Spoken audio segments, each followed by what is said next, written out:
sibuk melayani Tuhan, tetapi pada saat yang sama kehilangan Tuhan. Tetapi sebenarnya fokusnya bukan untuk Tuhan. Jujur, fokus dia hanya untuk bagaimana menyenangkan, memuaskan, untuk mendapatkan penilaian yang baik dari orang. Disinilah Marta mulai bertindak kurang tepat. Marta lupa untuk apa dan untuk siapa sesungguhnya dia menyibukkan dirinya. Baik warga Sumber Kasih, pada kesempatan saat ini kita akan mendengarkan kebenaran firman Tuhan yang akan disampaikan oleh yang terkasih hamba Tuhan Bapak Pendeta Sanggar Theophilus. Kita ikuti bersama. Tuhan Yesus memberkati. Selamat pagi para pendengar Radio Sumber Kasih. Sungguh bersyukur kita kembali boleh berjumpa di pagi hari ini. Kita akan membahas satu bagian firman Tuhan berkaitan dengan kesibukan yang kronis. Jemaat yang dikasihi Tuhan Yesus, Edmund Chan bersama istrinya Ann Chan mengatakan bahwa hidup di zaman yang serba cepat ini dengan tuntutan kehidupan modern yang tidak ada habis-habisnya, seringkali kita terjebak oleh yang namanya badai kesibukan. Dan saat kita menjalankan aktivitas kita yang serba sibuk itu, maaf, kadangkala suara Tuhan itu menjadi tenggelam di tengah-tengah rutinitas kita yang menyita banyak waktu kita. Dan lebih celaka lagi dari semua hal ini adalah banyak orang Kristen yang sibuk melayani Tuhan, tetapi pada saat yang sama kehilangan Tuhan. Jadi pada waktu kita sedang melayani Tuhan, menjadi hal yang sungguh ironis, kita kehilangan Tuhan. Pada suatu hari ketika seorang pendeta berbicara kepada Tuhan tentang kehidupan seorang jemaatnya, sebut saja namanya Agus, berkata demikian, "Tuhan, payah sekali si Agus itu. Bayangkan Tuhan, Engkau begitu baik kepadanya, jangankan untuk ikut ambil bagian dalam pelayanan di gereja. Dalam sehari pun dia hanya mengingat Engkau 2 kali saja, yaitu pada waktu dia pagi untuk berangkat bekerja dan sebelum dia tidur, dia hanya ingat itu."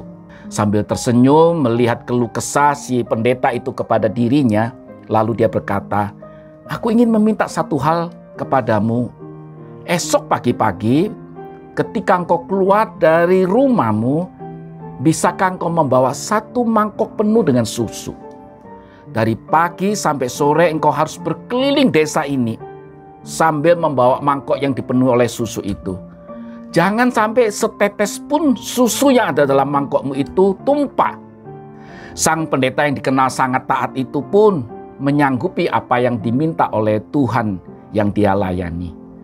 Keesok harinya si pendeta itu melakukan persis seperti apa yang diperintahkan oleh Tuhan kepadanya.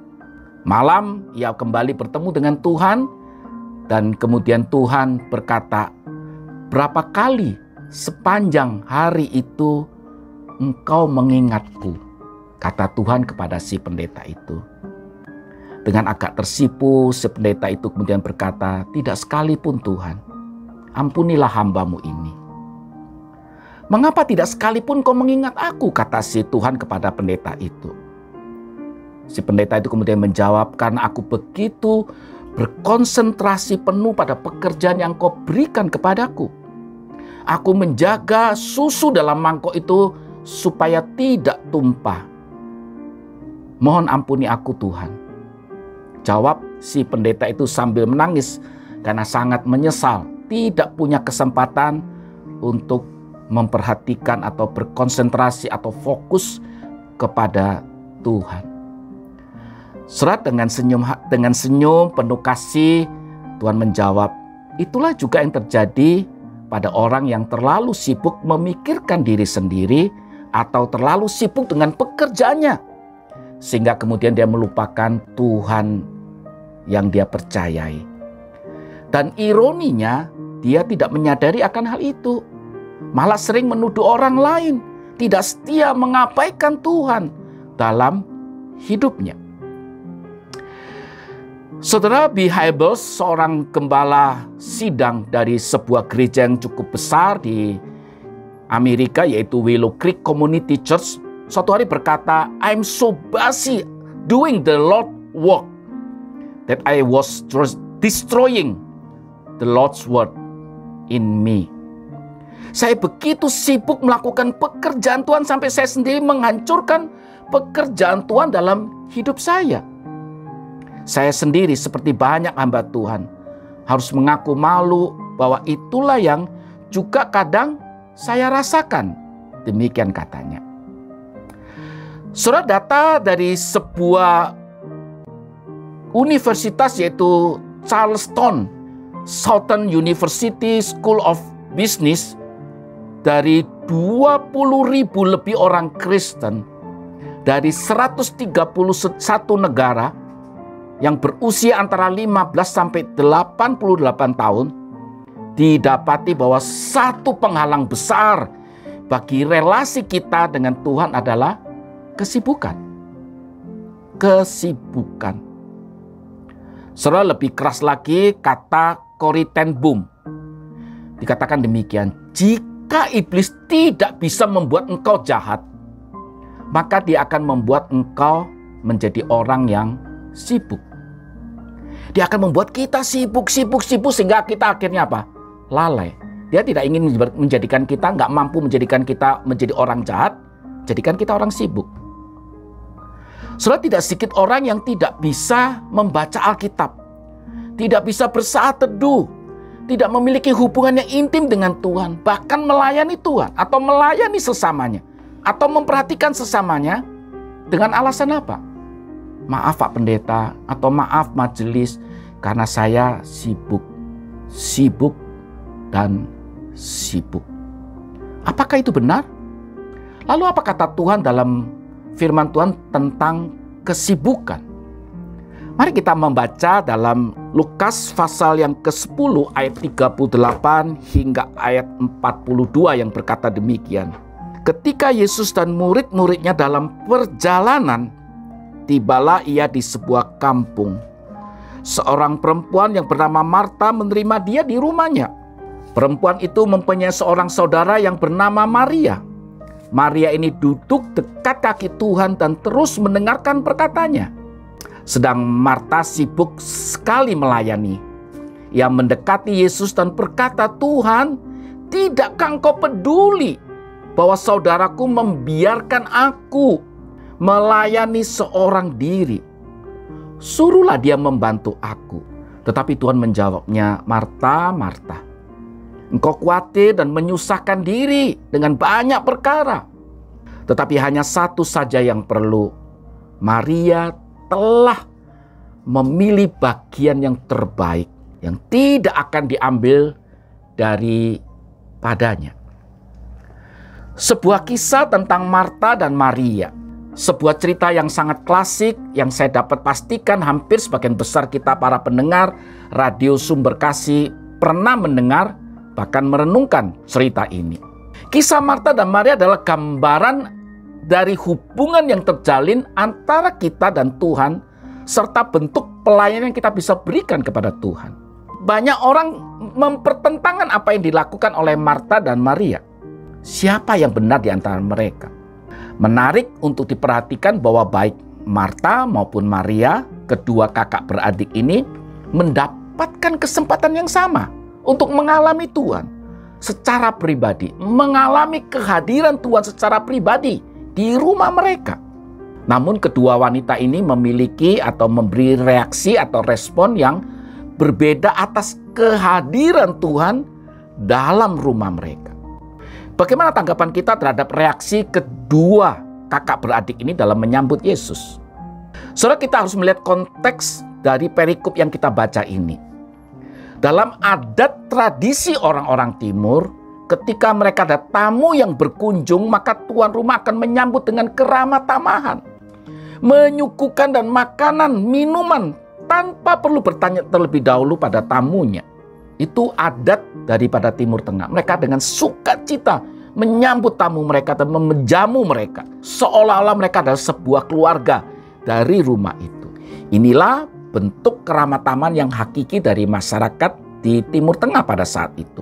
Marta terikat dengan tradisi itu. Dia tahu tradisi itu, di mana setiap tamu harus dihormati, dilayani dengan sebaiknya. Ia menghormati Yesus sebagai tamu. Maka ia menyibukkan diri dengan segala sesuatu dalam rangka menyambut orang besar, yaitu Yesus, sang guru bagi hidup dia, yang mau berkunjung ke rumahnya. Marta tidak terlalu membutuhkan pengajaran dari Yesus. Rasanya hal itu tidak terlalu penting bagi dia. Itulah yang dilakukan oleh Marta. Dia bukan hanya menyambut dan menerima Yesus dalam rumahnya, tetapi dia memberi sebuah pelayanan yang terbaik bagi Yesus. Sebagai tuan rumah yang baik, Marta berusaha menyiapkan dan mempersiapkan jamuan makan bagi Yesus yang sangat istimewa pada hari itu. Dan dia terlihat sangat sibuk. Berbeda dengan Maria. Maria tidak melihat Yesus sebagai seorang tamu semata-mata. Ia melihat momen ini sebagai sebuah kesempatan. Kesempatan yang langka, di mana dia dapat menerima pengajaran secara langsung pribadi dengan pribadi. Muka dengan muka dengan Yesus. Dalam tradisi Yahudi, seorang rabi tidak pernah mengajar perempuan. Dan hari itu Yesus datang sengaja bercakap-cakap dengan mereka berdua. Saudara, ini adalah sebuah kesempatan yang oleh Maria tidak disia-siakan. Maria sadar siapa dirinya. Ia perempuan berdosa yang membutuhkan banyak pengajaran. Itulah sebabnya Maria lebih memilih untuk duduk di bawah kaki Yesus. Marta dan Maria menyambut Yesus dengan cara yang berbeda. Adakah yang salah dengan penyambutan mereka? Sebenarnya tidak ada yang salah dari cara mereka berdua menyambut dan melayani Yesus, baik Marta maupun Maria. Ketika Marta sibuk memberikan pelayanan yang terbaik untuk Yesus, menyediakan segala sesuatunya dengan baik, Tuhan Yesus tidak menegur sama sekali. Di sini kita dapat melihat bahwa Tuhan tidak berkeberatan Marta melayani dirinya. Tapi respon Yesus menjadi berbeda saat Marta mulai membuka mulutnya dan berkata, "Tuhan, tidakkah Engkau peduli bahwa saudaraku membiarkan aku melayani seorang diri, sibuk di dapur? Suruhlah dia membantu aku di dapur." Disinilah Marta mulai bertindak kurang tepat. Marta tidak salah dalam pekerjaan pelayanan di dapur. Yang menjadi masalah bagi Marta adalah terletak pada sikap hatinya. Dia menjadi salah saat hatinya mulai tidak murni dalam melayani Yesus. Fokus pelayanannya tidak lagi tertuju kepada Tuhan. Pelayanannya dia adalah kepada dirinya sendiri. Dia mulai mengasihani dirinya sendiri. Ia menjadi khawatir pelayanannya tidak menjadi maksimal dan tidak menyenangkan Yesus yang saat itu hadir di rumahnya. Kekhawatiran dan fokus pada diri sendiri itulah yang membuat kemudian dia bersikap yang salah terhadap situasi daripada kehadiran Yesus di rumahnya. Dia mulai mengeluh bahwa menuduh Yesus tidak peduli dengannya. Sampai-sampai meminta Yesus untuk mengingatkan Maria, membantu dirinya. Marta lupa untuk apa dan untuk siapa sesungguhnya dia menyibukkan dirinya. Itulah kemudian Yesus berkata, "Marta, Marta, engkau khawatir dan menyusahkan dirimu dengan banyak perkara." Saudara, bukankah itu yang terjadi pada setiap kita, termasuk saya dan saudara? Kita seperti Marta yang sibuk menjalankan aktivitas demi aktivitas yang sudah menjadi kebiasaan kita sehari-hari. Dari pagi kita bangun, kita kemudian sudah mulai mempersiapkan diri untuk bekerja. Mempersiapkan diri untuk kebutuhan anggota keluarga kita. Kita mulai berpikir bahwa pelayanan yang terbaik yang akan kita lakukan di hari itu. Sehingga kemudian kita melupakan untuk menyediakan waktu sebelum disibukkan dengan aktivitas rutinitas kita itu untuk mendengar suara Tuhan. 1 hari, 2 hari, 1 minggu, mungkin kita bisa bertahan sibuk dengan rutinitas kita tanpa kita mendengar suara Tuhan. Just okay, mungkin kita rasa dan tidak ada masalah, semua berjalan dengan baik, lancar, tetapi sangat mungkin lama-lama kita mulai menjadi stres. Bangun pagi kita sudah mulai stres, khususnya bagi ibu-ibu di rumah tangga. Kita mau bikin apa hari ini? Masak apa untuk suami dan anak-anak saya? Kita mau melakukan apa untuk suamiku? Ketika mereka kemudian berkata, terserah mama lah, masak apa terserah lah. Saudara yang dikasihi Tuhan Yesus, ketika kita memulai hari itu, terkadang kita terlalu sibuk dengan hal-hal yang maaf, tanda petik tidak bernilai penting dari nilai kekekalan kita dalam perjumpaan atau penerimaan kita dengan Yesus. Walau memang kita sadar tidak penting, tetapi itu mendesak harus kita kerjakan. Masa mereka nggak makan? Masa mereka nggak melakukan ini dan itu? Saudara yang dikasihi Tuhan Yesus, ketika kita diberi kesempatan untuk melayani Tuhan, maaf kadangkala baik itu mungkin di gereja, di sebuah acara, kita sibuk dengan mempersiapkan acaranya dengan baik. Kita sibuk dengan penampilan kita atau performa kita. Tentang apa yang akan kita pakai ke gereja. Tentang persiapan apa yang harus kita lakukan kalau kita menjadi tuan rumah. Waktu rumah kita dijadikan tempat untuk beribadah. Kita sibuk di dapur. Apakah orang lain akan menilai kita dan memberi kesan yang baik atau buruk untuk pelayanan yang kita lakukan? Akhirnya kita kemudian menjadi serba salah dengan menganggap bahwa penilaian tamu, penilaian orang lain lebih penting daripada apa yang kita bisa berikan dalam pelayanan kita sebagai tuan rumah, sebagai pemimpin sebuah acara, atau apapun itu. Demikianlah yang akan terjadi pada setiap orang yang kelihatannya melayani Tuhan. Tetapi sebenarnya fokusnya bukan untuk Tuhan.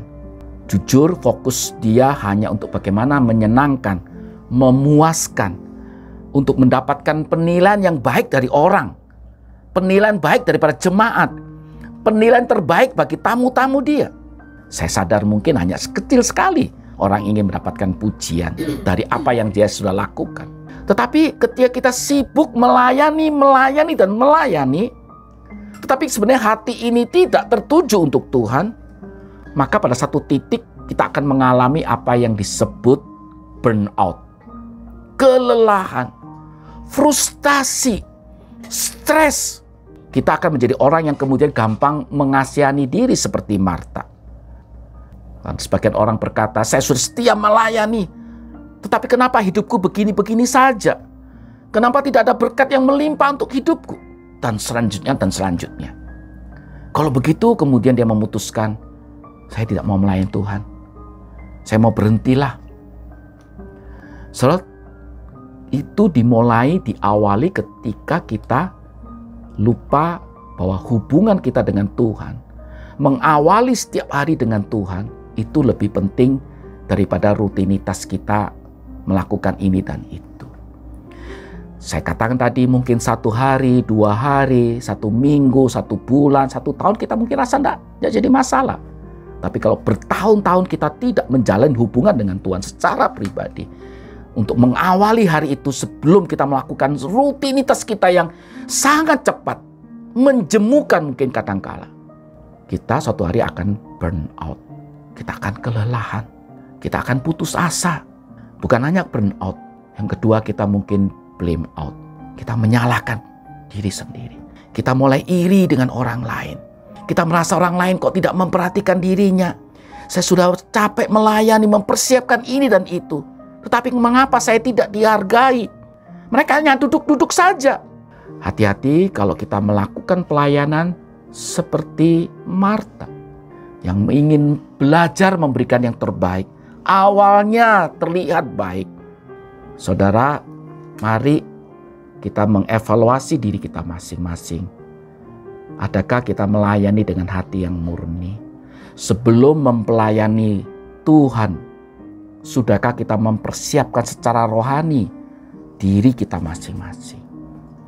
Saudara, melayani bukan hanya sekedar dilihat orang, tetapi sudahkah kita juga melayani diri kita sendiri, melayani sisi rohani kita sendiri sebelum kita melayani orang di luar diri kita.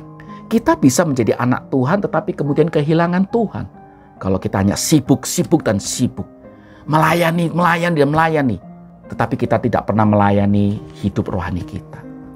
Kita bisa menjadi anak Tuhan tetapi tidak memiliki relasi dengan Dia. Tuhan tidak menginginkan kehidupan anak-anak Tuhan seperti ini. Itulah sebabnya Yesus melanjutkan perkataannya dalam ayat 42. Dikatakan, tetapi hanya satu saja yang perlu. Maria telah memilih bagian yang terbaik, yang tidak akan diambil daripadanya. Para pendengar radio Sumber Kasih yang dikasihi oleh Tuhan Yesus, mari kita perlu berhenti sejenak dari segala kesibukan kita.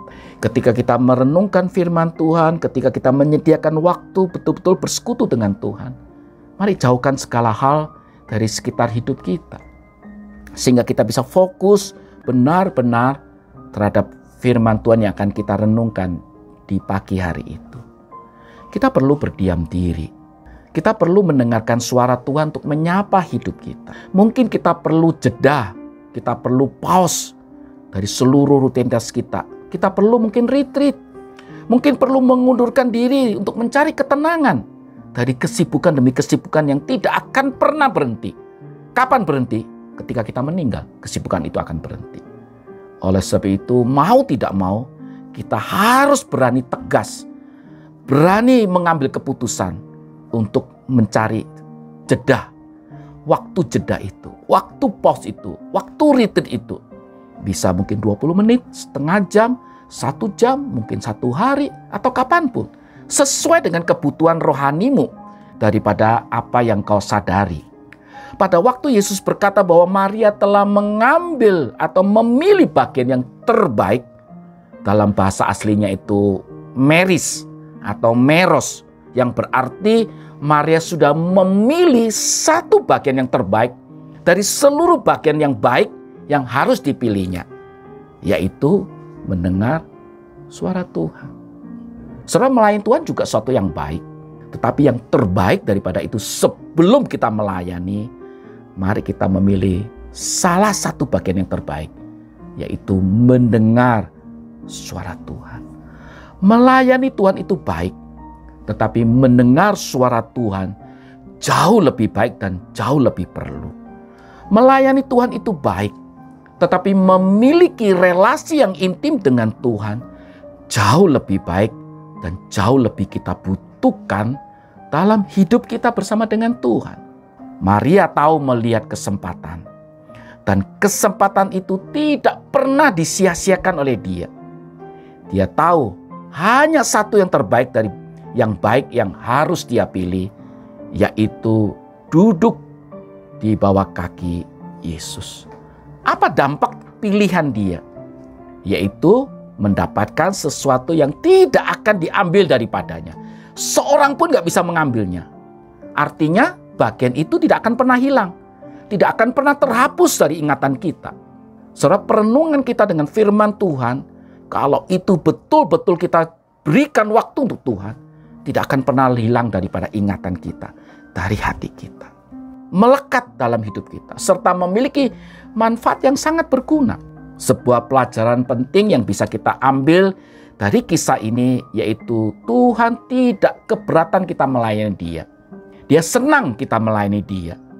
Dia suka kita melayani dengan mata dan hati yang benar-benar tertuju kepadanya. Tidak sibuk untuk mencari puji-pujian. Melayani Dia dengan sukacita tanpa ada beban atau khawatir dengan penilaian orang. Namun yang teramat penting dari semuanya itu adalah Tuhan merindukan waktu-waktu yang kita berikan secara khusus untuk datang kepada Dia. Tuhan ingin Dia memeluk diri kita, berbicara pribadi dengan kita. Dan itu tidak akan terjadi jika kita kemudian sibuk, tidak fokus dengan Dia. Tuhan sangat tahu apa yang kita butuhkan. Dia mengerti segala pergumulan kita. Dan Dia akan selalu siap menjadi sumber, bukannya sekedar pertolongan, tapi sumber penghiburan bagi kita. Saatnya bagi kita untuk memilih satu saja yang kita perlu, yaitu duduk diam, mendengar apa yang hendak Tuhan katakan dalam hidup kita, duduk di kakinya dan mendengar suaranya.